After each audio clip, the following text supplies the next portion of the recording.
is, we've come up with 3 scenarios for the central waterfront area, sort of as a follow-up and a further analysis and the workshop that we had. So I'll just sort of walk you through the 3 scenarios that we have now. So it's what we call scenario A, and this is the presentation house gallery in a new building. And this would be the small-scale version of Lot 5. So it's got the least developed, about 50,000 square feet of buildable area on Lot 5, plus some covered space.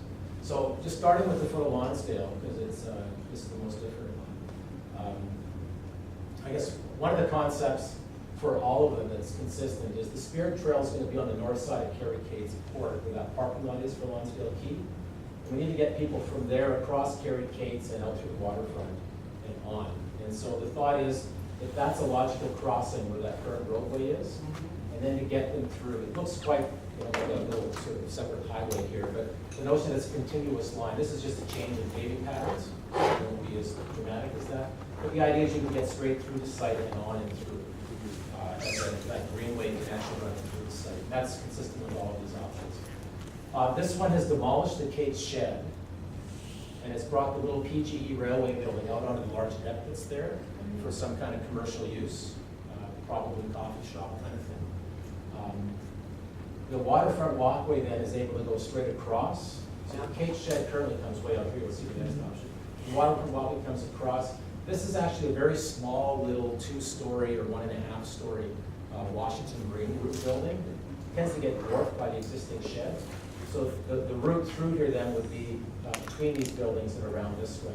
The area that's currently parking lot here would serve both as maneuvering and about a 40-foot walkway coming through. So it'd be a much more generous connection to Lonsdale Quay than we have today. So the thought is that that will become actually a pretty easy connection coming through and then straight across to get people through. And that this will actually be quite a visible connection and an attraction to sort of get people to say, hey, I want to get to that building. Because it's low. This is just a 1-story building, yeah. Yeah. Wow. Some angels. So maybe introducing some, and I should really say these are really schematic concepts. They're not attempts at being real designs, but we have to put some elements in. Perhaps a water feature here that would be the kind of water feature that you see in different cities where it's a hard surface space that's like a plaza space, but when you turn the jets on, it becomes a moving water feature. Something you can watch and play with if you want, but so seasonally, if you want to have it for a market, you can just turn the jets off and it's usable. Or if you have it on, it's something to look at. So if you're in the outdoor seating area through here, you got this thing going on. And when you come down Lonsdale, the water feature is something you've got sort of in your line of sight. Is it big enough for a market around it? Yeah, there's lots of space here around. There's stalls, people walking around? Yeah, there's lots of space in here for doing things. I mean, this is the full width of Lonsdale coming through, and this is more here. Yeah. Cold Harbor has a great one. It's on and off. Big kids can play. You know, but that's more of a fully dedicated play thing. There's other ones in different cities. Boston has a good example of this. They're all over the place, but in major cities, where it just, when you turn it off, it just looks like it's a walking surface. Yeah. You're walking along and all of a sudden somebody turned you on. So, and the idea here too, they call them stramps. The idea here at the end is that they're sort of at the end of Lonsdale. It's something you can walk down and get closer to the water, and it serves as both kind of a ramp and benches to sit on, and it gets you down to the water's edge. So there's a 3D depiction of that here, which gives you an idea. So this gives you a sense of the little PGE building on the deck. Some kind of this could be all new. This is sort of recreating some of the look. It wouldn't have to do that. And then coming through, these are the straps coming through the water feature. This is kind of a novel idea of the streetcar being on display, elevated at the foot of Lonsdale. That's kind of a marker for Lonsdale. And certainly Lonsdale was defined by the streetcar. And putting it up there is kind of an artifact, just kind of a way to celebrate it and celebrate transit, sort of the building worlds. But it'd be above grade. So as you come down Lonsdale, you would see it looking down onto it, and then it'd be equal with you, and then it would be above you.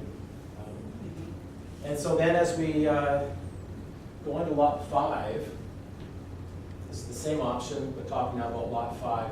This has the least development on the site. And this is a real commitment to public open space. We've colored it green, but it could be other things. The idea is that this is public open space with a covered area here, which would be the covered outdoor space, which which could be where you've got your covered banquets, or I shouldn't say banquets, events. That could be the market on rainy days. It could be the covered skating rink in the winter time. It could be where you have ballroom dancing or swing dancing or whatever in the summertime. Robson Square is doing a lot of summer activity with theirs now, but it's kind of a dingy place to be. This would be right out there in this great kind of public space. So this is the least development and the most commitment to public space. And then in here would be public washrooms, that sort of thing. But also this could be Cap U. If there was the aquarium use, it could be part of that 50,000. Some retail restaurant type uses could be in here as well. Even with that level of development, you have to accommodate a fair amount of parking on that site. Yeah, we've got parking actually in this building. Okay. This whole precinct is parked in the existing parkade. So you don't need to think for the designers in terms of, well, a big chunk of that roof that you see there is actually over parking. It doesn't have to be, no. If there's a sense that whatever you've got is attracting enough people that are going to come by car, that we have to provide yet more parking, then there might be an argument for that. And I'm assuming you can't go down because you get. Well, you can always go down. It just costs you a lot more money. Into the water table? Yeah, so you'll be probably into the $60,000 or $70,000 a parking stall. So if you do 100 stalls, that gets pretty expensive recurring. But you can do it. That's what they're doing over here. This is going to be, it's all in below sea level, so it all has to be called bathtub effect, where you've got the whole thing contained. The same thing at Lonsdale Quay. The parking in those projects is also delivered. But yeah, it's easier to not, obviously, right? Because A, it's hugely expensive, and B, it just brings more cars to the site. We've got quite a bit of parking in the hotel. It's nowhere near capacity. So this tries to open up this. It tries to open up this sort of east-west connections as well, of course, making that very public. There's been a notion of maybe a zip line, maybe that comes off the Flamborough again onto the building. This sort of maintains that linear aspect of things. And again, and one of the things about this is trying to separate the residential space here from the more public activities out here. There's been some talk about putting residential, but we're kind of cautious about putting residential on this site because it makes things. Gary, can I ask a quick question about the Kate's building? Because there was some discussion at council about the variety of options that exist with that building, about moving it, just dismantling it. So how close are we to a definitive decision being made on that? And I'm just thinking, will that incorporate into, when will we see something? We made a decision last Monday. And So what was that? That we will be proceeding on the assumption that we're not keeping the Kate Shed building. That it will be, in theory, it could be dismantled or relocated and brought back, but either way, that it will be, to stabilize this shoreline, it will be gone. Okay. And then we got a fresh slate, if you would, for what we do there. So that could possibly incorporate into the Yeah. Spirit Trail or whatever trail goes through there? This is not the Kate Shed. Oh, okay. This is a new building. You see the Kate Shed, Perfect. Okay. which looks completely different. So I'll go on to the scenario B. That straight line through. It's nice. So here's the existing Kate Shed. And you can see how much farther it kicks out into the water. It means you've got sort of just a narrow connection coming through to a deck and a narrow passageway in between. By removing it, we're able to get straight through, and we're able to get a stronger connection in here, and we get room for the PGE building.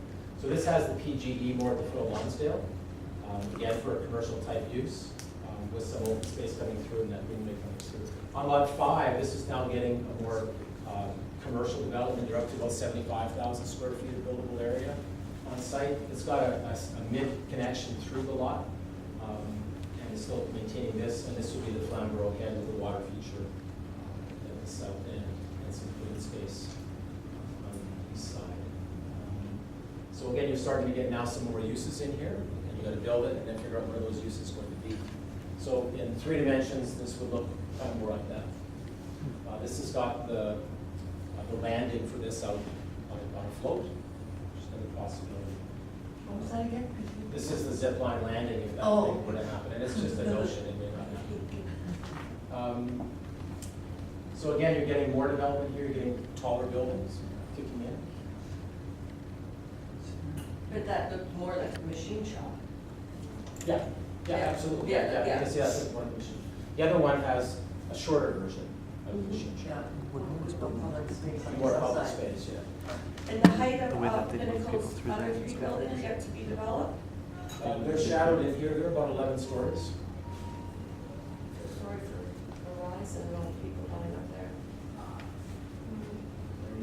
We're afraid of us that we finish up at 4, so I'm sorry Yeah. for cutting it off. If you could just, Yeah. just look to. Yeah, so this is actually scenario C here, which has yet more development. This would be large enough to carry, sorry, this morning, I didn't get to see up there. This would be scenario C. This is actually enough to handle like a 100-room hotel. Cool. It's one of the uses it's talked about, and to get some revenue in here to help pay for this. And so, and again, you could do bits and pieces, you could do this part, but, the option A of this version. And Pinnacle has no problem with the notions of a hotel or a facility down there? They're interested in expanding, so if it happens, there's a good chance they would be the hotel operator, and they would use an expansion of They're theirs. full all the time. Yeah. Yeah, it's amazing. Is it, can I just ask a quick question? Are these plans accessible so that if we're designing, we can Yeah, speak now, to those? I actually brought a set of things which I'll leave with you guys. Yeah. It's also coming up, this is, we put these concepts together fairly quickly, and we've actually been tweaking them since we presented them last Monday. So the latest, greatest are here. Okay. We've also got the staff report here, so that you guys can scan and do what you want with it as well. And they'll also be up on our website soon as well. Okay. Thanks. Thanks very much, Yeah, Gary. thanks. And really, just quickly,